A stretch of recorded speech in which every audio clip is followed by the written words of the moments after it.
Hey YouTube, it's Guy. Today on the review table we have a Citizen Nighthawk Eco-Drive model BJ7000-52E. The Citizen Nighthawk is basically a pilot's flight watch with an internal bezel slide rule, which features aviation influenced styling and aesthetics at a price point of about $200.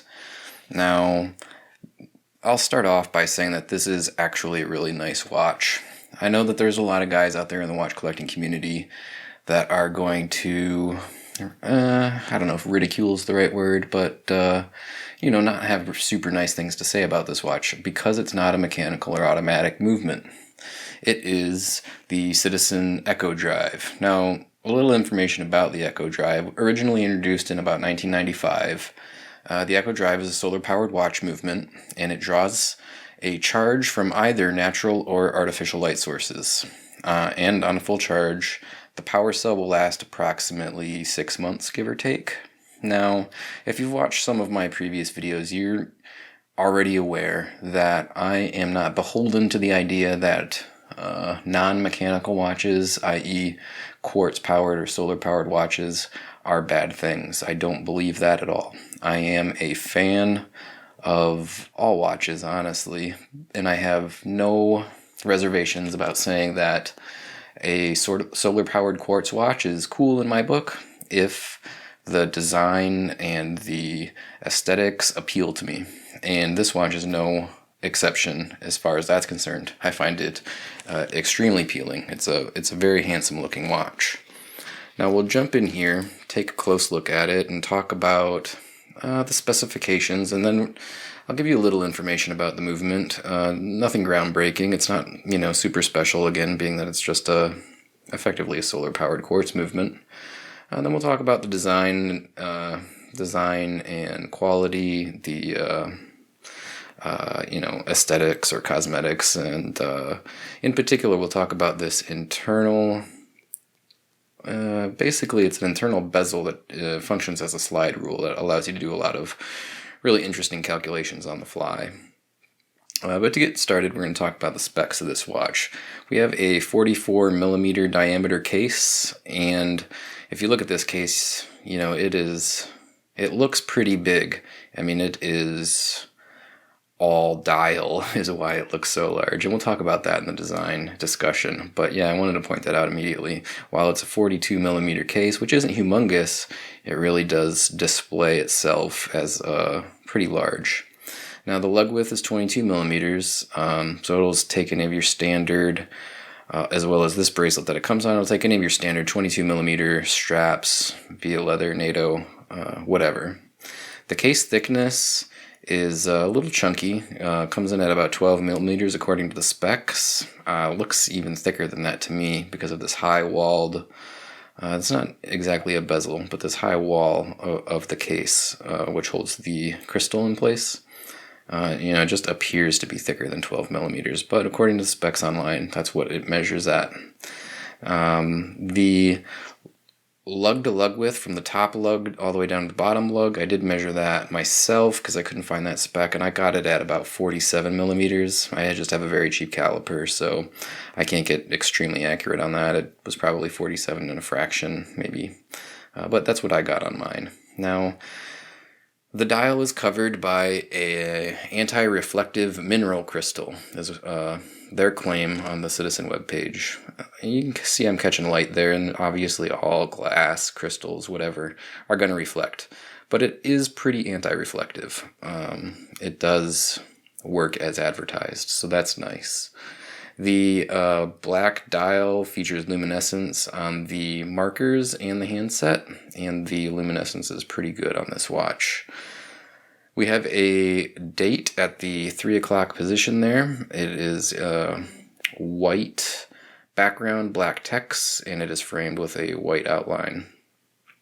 We have a 24-hour dual time zone, which we're going to talk about quite a little bit later in the video.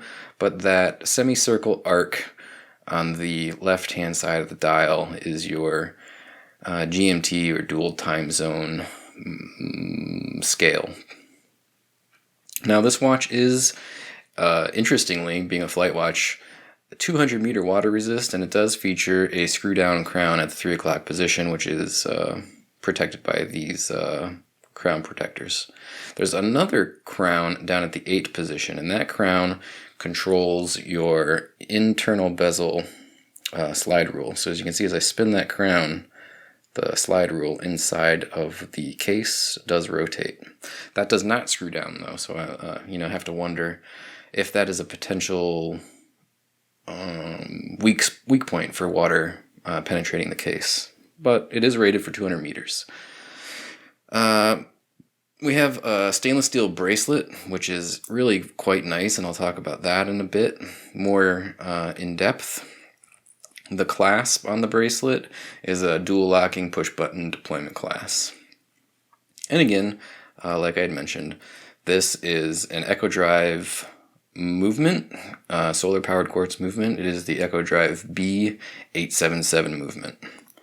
So there's your general specifications, everything you might want to know technically. We're going to go ahead and we're going to talk about the movement a little bit here. I'll give you some minor details. I'm not going to get too technical like I would if it were a mechanical or automatic movement, because generally, while they are very good, quartz powered movements aren't all that interesting. So yeah, here's some basic information about it. And again, I mentioned it's a Eco-Drive caliber B877 movement. This movement is accurate like you would expect from any quartz powered movement, plus or minus 15 seconds a month or about a half second a day. So, that's pretty exceptional.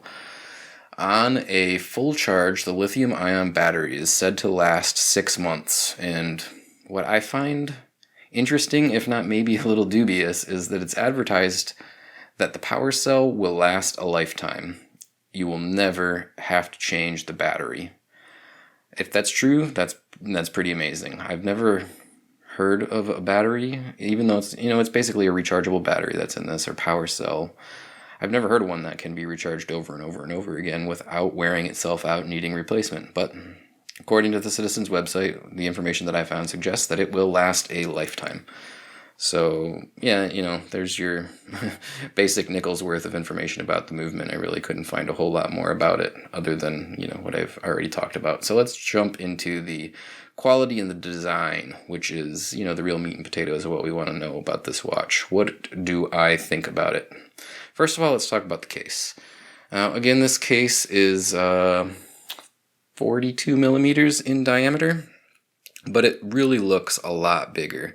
And it's because it's just all dial. It just is like, bam. It's really just a very big dial that is it overwhelms the case. Now, if you saw my Orient Bambino review, that was sort of a complaint that I had about that watch. That while a lot of people consider that watch to be too big, it's really not that the physical size is big, it's just how overwhelming the dial is. This sort of has that same thing going for it. The dial is really large. It's almost overwhelming. Now, I like the dial. I find it to be very well laid out and aesthetically pleasing. So this isn't a huge negative. It's really not much of a negative at all. I'm just pointing out that if you're going to wear a watch like this, it's going to come across looking bigger than the 42 millimeter diameter would suggest. The case itself, there's not a whole lot of high polish on it. It's mostly all brushed, but it's very nice. The edges on it has like a lot of hard edges, and it's not that they're sharp. It's very angular. Kind of has almost this like stealth bomber look to it, and just all of the facets and angles and lines on the case. You look at the front of the lugs. There's just some abrupt changes in dimensions as you go all around the case. That said, I like it. It's just a little bit different than the style that I am used to. Most of the stuff that I have in my collection is a very smooth and soft lines. There's not really hard lines or very angular lines. But on this watch it works. Again, I said that it's tall, and again, I wouldn't call this wall here going around the top a bezel per se. This really is almost a bezel-less case. but for lack of a better word, I don't know, maybe you'd call that like a flange or something. It is very high, so it's going to stand high on your wrist. If you don't like watches that stand tall on your wrist, this might not be for you, but I don't mind it, and I'll give you guys a wrist shot of it and show you how it looks on my 7-inch wrist here in a little bit. But I just want to give you a close-up look at how that works. The crystal sits just a little above this bezel or flange or whatever you want to call it, as you can see. Now, the case, that's basically everything I want to show you on the case. We'll talk about the crown now. We have a crown at 3 o'clock, which is a screw-down crown. It has the Nighthawk emblem emblazoned on it there, and it's got very good knurling, so you can get a grip on it, even though it is screw down. Not difficult to unscrew at all. Screwing back in, also quite simple. We do have some crown guards protruding out of the case here on this side, and then again we have this crown at the 8 o'clock position, which has a crown guard as well. That crown, the 3 o'clock crown, controls setting your date, your time, both the main time and your dual time zone or GMT time. The 8 o'clock crown is used for adjusting your slide rule. As you can see, that outer bezel spinning around as I rotate that crown, which is a very smooth action, works very well. Now, the case, or the dial rather, is protected and covered by a anti-reflective mineral crystal. Most people, myself included, would prefer to not have a mineral crystal, something a little more scratch resistant. Generally, the mineral crystals don't really look as clear to me. If you have side by side have a sapphire crystal versus a mineral crystal, I find that for whatever reason, looking at the dial through a sapphire crystal tends to just look a little sharper and crisper. I don't know if there's anything to that, but that's just my opinion. That said, this crystal is very clear, and it hasn't picked up any scratches at all. It is still in excellent shape, and the anti-reflective coating that they suggest it is treated with works pretty well. It makes the dial looking through the crystal very legible and even very bright light, like my studio lighting here. No problems getting a clear look at the dial. Speaking of the dial, we're going to talk about that. The dial itself, it is obviously, as you can see here, a very, very busy layout. There is just a lot going on. That might be off-putting for some people. I could understand why. I personally enjoy a busy dial. I like lots of little hash marks on my chapter rings, and I just like lots of fine printing. To me, it just adds points of interest. Even if I'm not going to use all of the stuff that all of these little scales going around the outer chapter ring and the rotating bezel offer, just looking at it, it's impressive. I like that. Now, basically, we're going to cover everything about this dial as it is a general overview, because that slide rule functionality, I could spend probably hours just talking about how to use it all, and there's just not enough time. So we're going to talk about generalizations here, and I'll give you an idea of what everything does, but we really can't go into super depth. But before we get into that, first of all, let's talk about the indices. The indices are a very prominent 12 and a 6 applied markers, and they are very, very good. And then all around at the other positions, 1, 2, 3, 4, 5, 7, 8, 9, 10, and 11, you have these sort of, they're not exactly batons, because they have the little bit of a chevron on the inner side, but those are applied as well. There is glow-in-the-dark luminescence applied to all of the indices as well as the handset. Speaking of the handset, we have sort of these almost like Spartan-style sword hands for the hour and the minute. They're very nice looking, in my opinion. I like them. They fit the aesthetic excellent.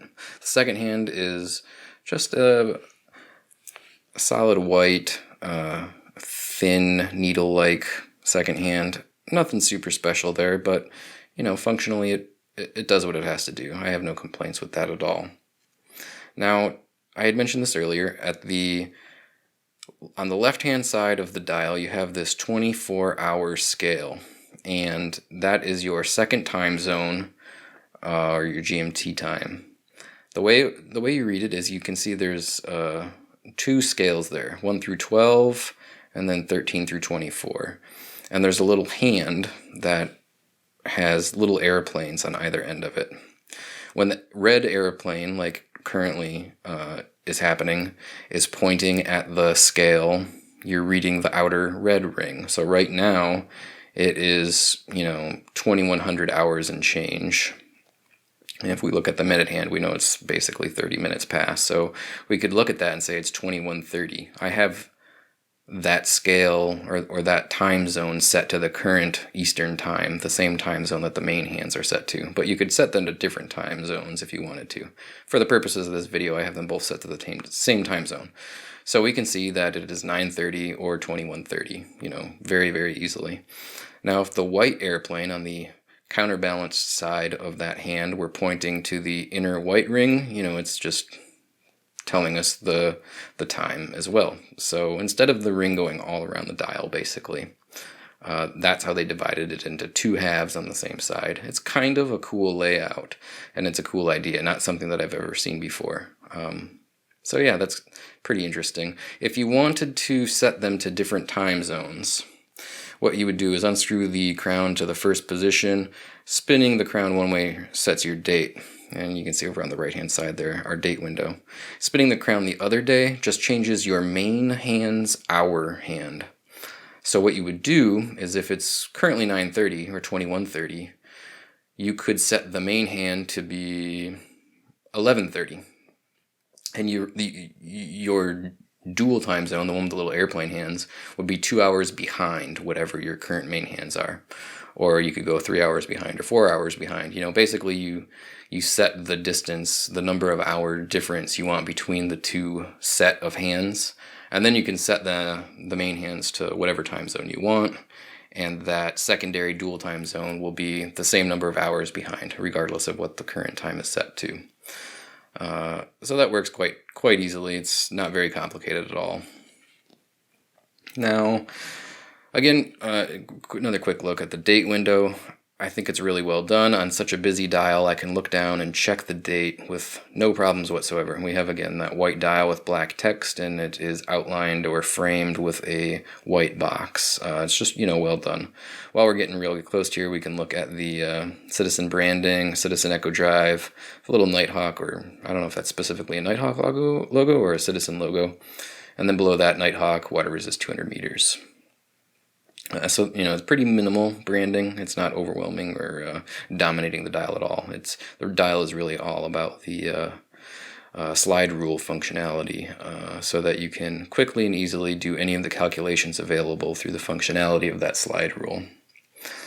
So let's talk about that slide rule a little bit. Again, down at the 8 o'clock position, we have this nice knurled bezel, and by rotating that, you can see that did I call that a bezel? Nice knurled crown. And you can see by rotating that crown, the internal bezel rotates. Now, you can use this internal bezel along with all of the scales on the chapter ring of the watch to do a number of very extensive calculations. Again, I'm not going to show you guys how to use them all. I'd be lying if I told you how to use more than one or two of them. But I will tell you basically everything that it's capable of. And what you have are two categories of functionality that it offers. You have functions for navigation, and you have just general calculations. Now for the navigation calculator, you can calculate speed, distance, fuel consumption, maximum flight time, and you can convert nautical miles to kilometers and back kilometers to nautical miles. So just by setting your outer bezel to certain positions, you can easily determine all of those calculations for navigation. You can also do a number of general calculations. You can do multiplication, division, you can calculate ratios, and you can find the square root of a number. Again, just by setting the slide rule of the bezel to a certain position, you can very easily do all of those calculations on the fly. Now the only downside is that the printing is very small, and since this isn't any sort of domed crystal, it doesn't seem to offer any sort of magnification. If you're familiar with the Seiko Flightmaster, which is a very similar watch that I'm also going to review here in the near future, that crystal it has a dome to it which enhances and almost magnifies the dial just a little bit to make it more legible. Now this is, very legible, but if you don't have good eyesight, you might have problems reading that slide rule and the outermost chapter rings where you're going to be doing all of those calculations and conversions. I don't know what to tell you. I mean, I have pretty bad reading vision, bad distant vision, just bad vision in general. And yeah, I got to bring, I got to pull my glasses off and bring it close to my face to be able to read it. If you have good vision, though, you're probably going to have no problems, and you're going to enjoy being able to do a number of those calculations without having to pull out your cell phone or pull out a piece of paper and a pencil or whatever. It's handy to have basically sort of a little mini computer on your wrist. It's not a computer. It's all mechanical or analog. But yeah, that's the slide rule functionality in a nutshell, just giving you, again, the general idea of what it's capable of. It's very impressive, and even if you don't want to use any of that functionality, just the overall layout and design and aesthetic of it just kind of looks nice on your wrist, so it's not like you need to be a pilot converting fuel consumptions and calculating distances and stuff. You can just enjoy it for what it is, for the art of the engineering that goes into this. Now, the last thing to really talk about on this guy is the bracelet. The bracelet is surprisingly well done. The end links do appear to be solid end links. I didn't take them off, but yeah, we have what I can basically tell are nice solid end links. I will take a quick look while I have the watch in this position. It's got a screw down case back, Citizen Nighthawk Eco-Drive logo, basically what you expect on most watches case backs. But back to the bracelet. So we have nice solid end links. The bracelet links themselves, it's sort of like a oyster style bracelet, but it's a little bit different. If you check out the profile of these links, they're shaped like an airplane wing, or what would be referred to, I learned recently, an airfoil. It's just a little bit of a recognition or adding into the design, a little something from the flight or aviation industry. It's cool that they throw that touch in. I didn't even pick up on it. I was talking to my buddy. This watch is on loan, and my buddy that loaned it to me said, "Hey, did you notice how the links are shaped like an airfoil?" And first of all, I'm kind of ignorant, and I was like, "Well, what is an airfoil exactly?" Now that you mention it, it kind of looks like the silhouette of a wing. And he was like, "Well, an airfoil effectively is." I forget how he worded it. He's an engineer, but it's effectively, a wing is an airfoil. It's anything that is used to create lift. And I was like, well, I did kind of notice that they were shaped almost teardrop-like, but I didn't realize until you pointed it out that it has actually, a wing silhouette or an airfoil. So that's cool. So that said, it's very similar to an oyster-style bracelet, except that because of that profile on the links, it doesn't exactly look like it. It doesn't exactly look like your typical oyster bracelet. But that's a good thing. I think that it's a cool design touch that they added to this guy to make it unique, to make it stand out and be a little bit different. The clasp on this bracelet, very well done. I don't know what this piece is, the little folding part of the clasp. I call it the elbow, so for lack of a better term, the elbow on this guy seems to be milled or machined steel. It's not just cheap, thinly pressed metal. So that's really well done. Then we have a double locking system. First you push it down, and you have deployment buttons to release it, and then a fold-over safety clasp as well. So I really like this clasp or buckle, with one exception. you only have a couple, looks like 3 points of micro adjustability on this guy. I like the clasps that offer 5 or 6, so the overall length might be a little bit longer, but you have more micro adjustment holes there. This one only has 3. It's not horrible, it's not, you know, a deal breaker, but I prefer to have a couple of extra if I have my, you know, have my way. The fold over safety clasp portion is signed with the Citizen logo, which is typical of Citizen, Seiko's, all the Japanese watchmakers.